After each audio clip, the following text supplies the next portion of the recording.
هم خوش آمدید بیننده های عزیز. در این بخش برنامه هیجان با خود داریم و همچنان مهمان بسیار عزیز ما، قهرمانی که در تمام جهان واقعا درخشیده است و افتخارات و مدارات زیادی را کسب کرده. یکی از به هیجان میمانم. هیجان زبا هم تاتش رغلاست و زنده باشین. اختر دی استهم مبارک. زنده باشین. بر خودت هم تبریک. در دریمی ورزی مبارکی یوزل بیا و من یو پدیه لیم چی دو ورزی م خوشحالی سره تیر کړی وی د دریم ورځ یو ځل بیا له تاسو سره یو زنګړو میلمنو سره له زنګړو شخصیتونو سره تاسو قرباني نو زه شبنم او همدارز خورشید بس تاسو سره ملتیا کوو په ساعتونو باندې. نن را سره د خبرونې په د دویمه برخه کې هغه شخصیت میلمه دی چې څو ورځې وړاندې د افغانستان خلکو ته ډیره خوشحالي ورکړله. هغه حسین بخش سفری دی. سفری صاحب او د سره د ډاکټر حارث ابوي د جوجستو فدراسیون سکرټر جنرال را سره میلمه دی. غواړو چې د ابوي صاحب او همدارز سفری صاحب سره بحث او خبرې وکړو. سفری صاحب خوش آمدین و صبحتون بخیر، عیدتون مبارک. تشکر، سلامت باشیم. من هم به نوبه خود سلام احترام خدمت تمام دوستایی که ما را اکنون بیننده هستند. امیدوارم که این روز سوم عید و خوب خوشی سپری بکنم و امیدوار هستم که هر روزشان زنده باشه. و برای شما هم خوش آمدید میگم. تشکر. روز سوم عید به شما هم از صمیم قلب تبریک میگم. زنده باشین. تلویزیون شما و تمام مردم رنجیده و بلاکشیده افغانستان تبریک میگم. خدا کنه بعد از دردها و رنجای طولانی احساس شود برای یک آرامش و صلح دوامدار که درد و رنج در افغانستان به پایان برسه. سلامت باشین. در نخست پیش از اینکه به صحبت‌های دی خود بریم، میشه شما در باره مدال که چند وقت پیش آوردین بگوین در کدام کشور بود و رقیبتان کی بود؟ بسیار خوب. البته مسابقات جنوب آسیا بود که در کشور هندوستان برگزار شده بود که من توانستم در وزن منفی 62 کیلوگرم با سبک‌های مختلف اشتراک بکنم و حریف‌های هم از کشورهای مختلف بودن و زیادش هم از هندوستان که کشور میزبان بودن که من توانستم با تشویق هموطنان عزیز خود 3 مدال طلا همزمان از مسابقات بگیرم. چند مسابقه داشتین در هندوستان؟ در کل 7 مسابقه بود. 7 مسابقه باز به فاینال یعنی مکمل 7 مسابقه با مسابقه دادن 7 مسابقه 3 مدال طلا گرفتیم. 7 مسابقه همش برد از شما بود. بله. و واقعا امروزی که شما مسابقه داشتین در افغانستان هم یک خوشی بود و همچنان یک تشویق بود و یک حلحله بود ذهن مردم که چگونه بتونیم که این مدال هم از آن خود بسازیم. شما خوشی را به مردم افغانستان هدیه کردین. وقتی برگشتین به افغانستان با مدال با چگونه تشویق روبرو شدین؟ دقیقاً هم شما یاد کردین که وقتی که من مسابقات از اونجا تمام کرده بودم و صفحات مجازی را من میدیدم، پیام‌ها و مسیج‌ها رو وقتی که من میدیدم بسیار احساس خوشی میکردم. یعنی میگفتم یک مسابقه است، وقتی که یک خوشی خو اینجاست که مسابقه رو میبری و اینجا که میبینی هموطنا و دوستات و عزیزان که برای تشویق و حمایت میکنن، این دیگه واقعا جای بسا خوشی هستن. و ضمن وقتی که دوباره برگشتم افغانستان هم خیلی دوستا تشویق کردن، حمایت کردن، آمدن برای پذیرایی دیگه. من هم واقعا اظهار سپاس از همهشون میکنم که تشویق میکنن، ورزشکارای خود حمایت میکنن تا اینا بتونن با چهره بازتر در مسابقات های بعدی ان شاء الله درخشش عالی داشته باشن. میشه بگوین که اولین مسابقه تان را در کجا شما برگزار شده؟ اولین مسابقه تان و رقیبتان کی بود؟ آیا مسابقه را بردین و یا هم باختین؟ البته مسابقه داخلی یا خارجی؟ داخلی یا خارجی؟ مسابقه داخلی من اردویشون عالی بگوین. بسیار خوب. خیلی خوب. من اولین مسابقه ما بود در رشته طب ما بود. وزن 48 کیلوگرم ما شرکت کرده بودم با شکست دادن 2 حریف خود. مسابقات کلپکی بود البته.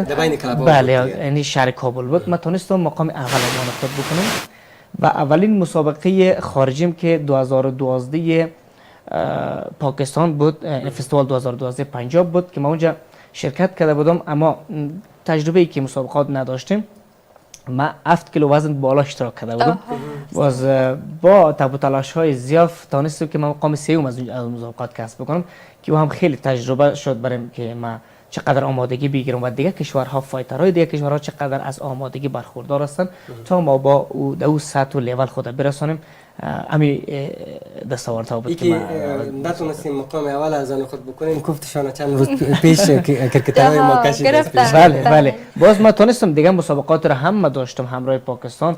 مسابقه بعدی بود که ما تونستم با شکست دادن 5 حریف خود در سبک گرپلینگ سابمیشن ما تونستم مقام اول بگیرم. باز هم در پاکستان مسابقه بعدی شده بود که یعنی تو گفته بدون که کافیش پس خود هم گرفتیم. واقعا عباوی صاحب برای ما بگویه که چقدر وقت میشه که شما ترینر هستین، چقدر وقت میشه که شما بازیکنان کار میکنین سرشان؟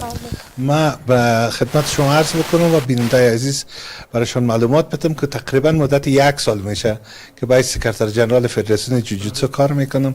تصادفاً وقتی که کار آغاز کردم مسابقات المپیک آسیایی در جاکارتا در شرف وقوع بود که اولین آمادگی ما امو بود و با تجربه که از اوجا گرفتیم ما را باز شد به مسابقات بعدی در امارات متحده عربی و مسابقات آزاد جنوب آسیا که قسم که شما در جریان هستین. سفری صاحب در مسابقات العین در امارات متحده عربی که یک مسابقات بین المللی بود هم مدال طلا گرفت و به تعقیبش آمادگی گرفت به مسابقات جوجیتسوی آزاد جنوب آسیا که کشورهای تنها آسیایی نه که از سراسر جهان در اشتراک کرده بودن. من جمله کشورهایی که بسیار قوی هستند در جوجیتسو مثل برزیل، بحرین، کشورهای عربی، کویت و کوریا و فیلیپین و امثال از این کشورها در اینجا هم خود قسمی که خود سفری صاحب گفتن 3 مدال طلا گرفتن. واقعا از سفری صاحب معلومات داریم که چقدر وقت میشه در این بخش کار میکنه. بعد از اینکه سفری صاحب دستاوردهایی داشت چقدر علاقه‌مندی به این رشته زیادتر شد؟ تا چه اندازه؟ خب شما 2 موضوع را باید همیشه در نظر بگیرین. یکی زحمات خود ورزشکار است که منجر به گرفتن مدال طلا میشه. یکی ادارات رسمی کشور هم که تشویق میکنن زیادتر باعث میشه که روحی زیادتر ورزشکارا پیدا بکنن. البته برای من یک فرصت خوب است که با استفاده از این فرصت رهبری جدید المپیک و تربیت بدنی را ما ازشان تشکر بکنم که از مدت که جناب رحیمی صاحب رئیس المپیک و تربیت بدنی شدن توجه زیادتر به ورزش کشور صورت گرفته و ورزش در حالت رشد است. از یک سکوت 5 ساله که ورزش متاسفانه با او روبرو شد حال به یک جوش و خروش جدید شروع کرده و انشاءالله نتایج خوبتر گرفته میشه. ولی توقع ما باز هم بالاتر از این است که در مقابل ورزشکارایی که مدال آور طلا هستند از مسابقات بسیار بلند اونا نتایج میرن زیادتر دولت توجه بکنه و زیادتر تشویق شوند. واضح است که با سفری صاحب 2 موضوع بسیار زیاد مهم است. گرفتن مدالای طلای پیهم خودش که نشان میده که توانمندیش در کدام حد است، ولی در پهلوش واضح است که تشویقی که از طرف دولت و ارگانهای دولتی میشه و هم جای خود داره که تا یک حد است و توقع من است که از این حد بالاتر بره و یک حد قابل لمس تغییر بخوره. سفری صاحب میشه بر ما بگوین که شما را کی بیشتر در این عرصه تشویق کرد که شما این رشته را انتخاب کنین و چی انگیزه باعث شد که خودتان در این رشته کار بکنین؟ بسیار خوب. البته پیش از این در کدام رشته دیگه هم کار کردین یا نه؟ چند مشای ورزش را تمرین کردیم و تمرین هم میکنم. من قبلا تپمو تمرین میکردم و بعد از کانفو گرفتم و حالا هم جوجوتسو پهلوانی و مبارزات آزاد ما پیش و بعد از این دمیج استاپ کردید؟ بله دیگه همین 3 رشته را گرفتم در پیش و انشالله با کارکردهای زیاد بتونم که انشالله ایران به سطح عالی برسانم.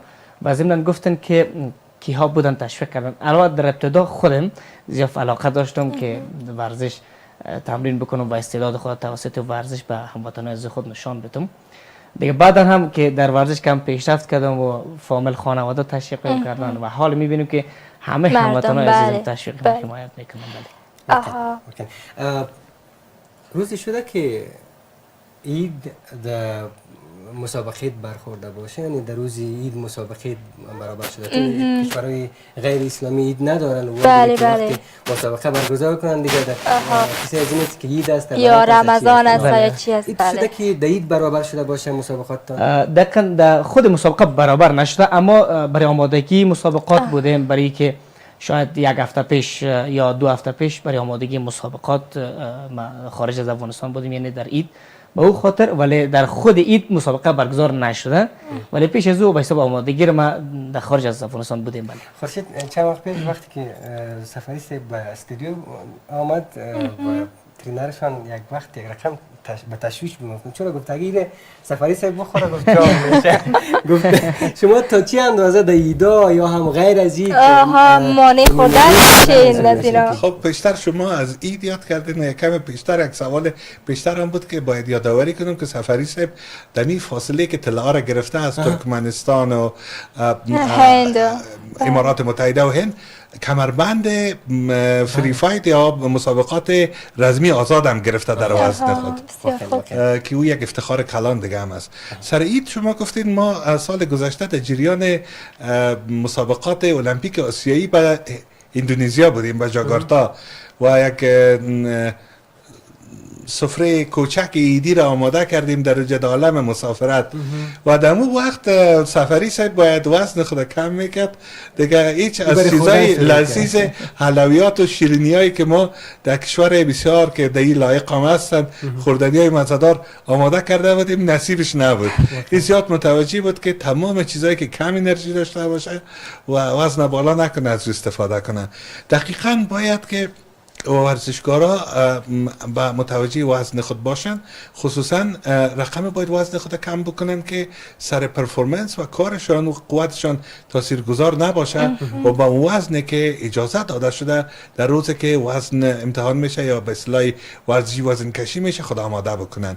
که سفری صاحب در یک چون ماشاءالله بسیار مسابقات پای هم داره، حال خوب شده، بسیار لایق است. تو کدام وقت مانی شدی برای گفتی که چیز نخواه بچه؟ با تاسف بله بارها شدیم. یک مذاق کنم روز عید است، سیب و کم ناک میخورد برای از اینکه زیاد انرژی نگیره و یک دوتایی از سیب و دوتایی از ناک.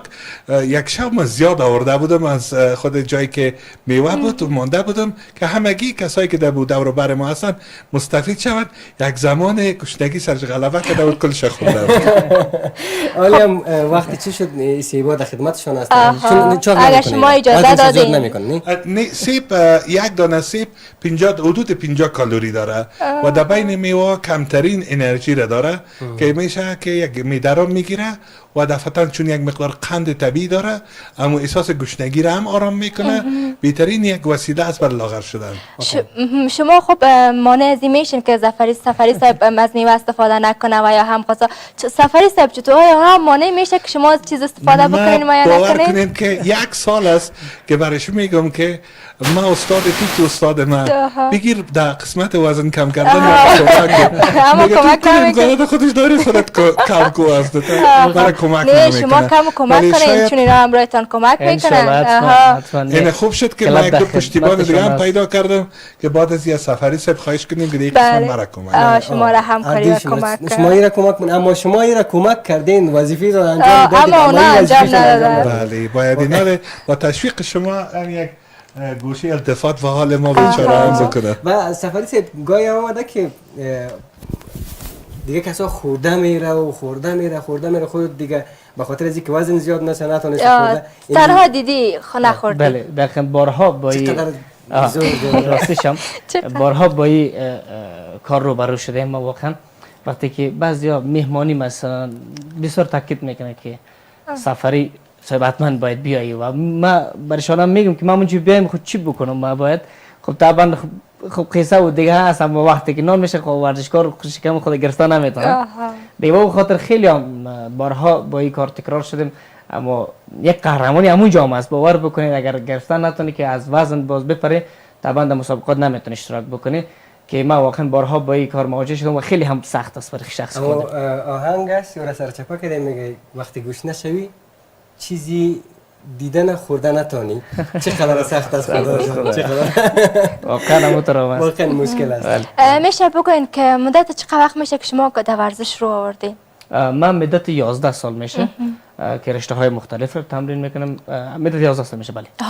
و مو جالب ترین مسابقه در 11 سال؟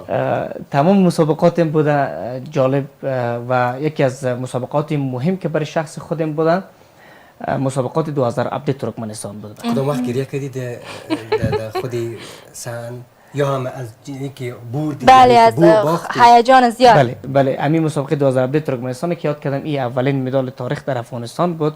از مسابقات داخل سالن گرفته شد. دیگه اوج ما واقعا وقتی که سر سکوی قهرمانی بالا شدم و برای خیلی هم معلوم دار است که او یک برند شده دیگه که سفری گریان کردن. دیگه واقعا وقتی من دیدم از خوشی و از شوق همو زحمات رو کشیدم و تمام چیزها همو وقت در ذهنم خطور میکرد. دیگه اینم پیش خود میگفتم که شکر الحمدلله از این مسابقات افغانستان صاحب مدال طلا شد که برای اولین بار بود که با تشویق هموطنان عزیز خود ما گرفتم. بله گریان کردیم. اگر ورزشکار نمی بودی دوست داشتی چی کاره باشین؟